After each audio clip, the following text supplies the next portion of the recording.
This is the one we're gonna go in, right? All right. Take this. Are you videoing? Yeah. All right. You're gonna get on. I'm gonna hold it on. Okay. I'll get it to you. I promise. I won't steal it. Bye. Thanks for the camera. Here you go. Oh, there they are. Perfect. Oh, we lost her. There we go. All right. Whoa. Whoa. Sao tôi là hacker? Sao tao nói là hacker? Wow.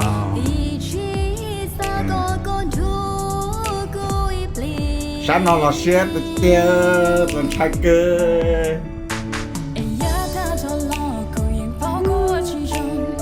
Tóc lại một số sao trong phố thì nó mở.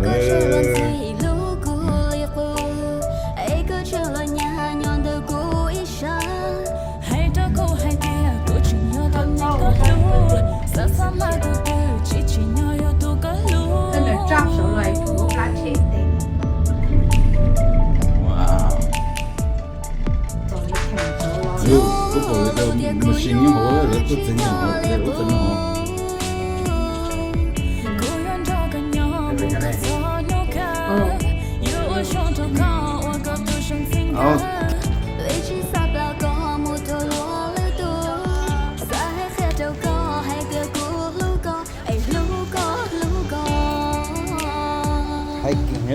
Hiking here, hiking trail, not hiker. Woo.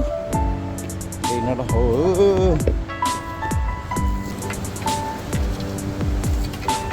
Wow, hai tầng.